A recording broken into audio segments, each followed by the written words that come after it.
ಮಣ್ಣು ಕಲ್ಲು ಗಣಿಗಾರಿಕೆ ಜೂಜಾಟ ಹಾಗೂ ಮದ್ಯ ಮಾರಾಟ ವಿರುದ್ಧ ದಲಿತ ಸಂಘರ್ಷ ಸಮಿತಿಯಿಂದ ಬೃಹತ್ ಪ್ರತಿಭಟನೆ.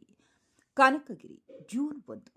ಕೊಪ್ಪಳ ಜಿಲ್ಲೆಯ ಕನಕಗಿರಿ ತಾಲೂಕಿನಲ್ಲಿ ನಡೆಯುತ್ತಿರುವ ಅಕ್ರಮ ಮರಳು, ಮಣ್ಣು ಹಾಗೂ ಕಲ್ಲು ಗಣಿಗಾರಿಕೆ, ಓಸಿ, ಇಸ್ಪೇಟ್, ಜೂಜಾಟ ಮತ್ತು ಅಕ್ರಮ ಮದ್ಯ ಮಾರಾಟವನ್ನು ತಕ್ಷಣವೇ ನಿಲ್ಲಿಸುವಂತೆ ಆಗ್ರಹಿಸಿ ಕರ್ನಾಟಕ ರಾಜ್ಯ ದಲಿತ ಸಂಘರ್ಷ ಸಮಿತಿಯ ವತಿಯಿಂದ ಬೃಹತ್ ಪ್ರತಿಭಟನೆ ನಡೆಸಲಾಯಿತು. ಪ್ರತಿಭಟನಾಕಾರರು ಅಕ್ರಮ ದಂಧೆಗಳಿಗೆ ಕುಮ್ಮಕ್ಕು ನೀಡುತ್ತಿರುವ ಆರೋಪದ ಹಿನ್ನೆಲೆಯಲ್ಲಿ ಜಿಲ್ಲಾ ಉಸ್ತುವಾರಿ ಸಚಿವ ಶಿವರಾಜ್ ಎಸ್ ತಂಗಡಗಿ ಹಾಗೂ ಸಂಬಂಧಪಟ್ಟ ಅಧಿಕಾರಿಗಳ ವಿರುದ್ಧ ಆಕ್ರೋಶ ವ್ಯಕ್ತಪಡಿಸಿ ಧಿಕ್ಕಾರ ಕೂಗಿದರು. ಈ ಸಂದರ್ಭದಲ್ಲಿ ಮಾತನಾಡಿದ ದಲಿತ ಸಂಘರ್ಷ ಸಮಿತಿಯ ಜಿಲ್ಲಾಧ್ಯಕ್ಷ ನಿಂಗಪ್ಪ ಜಿಎಸ್ ಬೆಣಕಲ್, ತಾಲೂಕಿನಲ್ಲಿ ಅಕ್ರಮ ಚಟುವಟಿಕೆಗಳು ನಿರಂತರವಾಗಿ ನಡೆಯುತ್ತಿದ್ದು, ಇದರಿಂದ ಸಾರ್ವಜನಿಕ ಜೀವನ ಹಾಗೂ ಯುವಜನಾಂಗದ ಭವಿಷ್ಯ ಹಾಳಾಗುತ್ತಿದೆ. ಸಂಬಂಧಪಟ್ಟ ಅಧಿಕಾರಿಗಳು ಕೂಡಲೇ ಕಠಿಣ ಕ್ರಮ ಕೈಗೊಳ್ಳಬೇಕೆಂದು ಆಗ್ರಹಿಸಿದರು.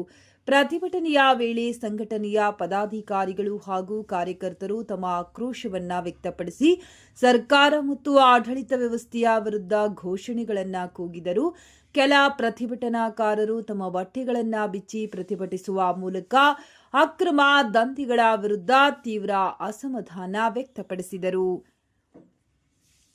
ಪ್ರತಿಭಟನೆಯಲ್ಲಿ ಕರ್ನಾಟಕ ರಾಜ್ಯ ದಲಿತ ಸಂಘರ್ಷ ಸಮಿತಿಯ ಜಿಲ್ಲಾಧ್ಯಕ್ಷ ನಿಂಗಪ್ಪ ಜಿಎಸ್ ಬೆಣಕಲ್, ಉಪಾಧ್ಯಕ್ಷ ಗಾಳೆಪ್ಪ ಮಕ್ಕಳ್ಳಿ, ಮಹಿಳಾ ಜಿಲ್ಲಾಧ್ಯಕ್ಷೆ ಶಶಿಕಲಾ ಮಠದ, ಜಿಲ್ಲಾ ಪ್ರಧಾನ ಕಾರ್ಯದರ್ಶಿ ಕರಿಯಪ್ಪ ಸೇರಿದಂತೆ ಸಂಘಟನೆಯ ಹಲವಾರು ಸದಸ್ಯರು ಮತ್ತು ಕಾರ್ಯಕರ್ತರು ಭಾಗವಹಿಸಿದ್ದರು.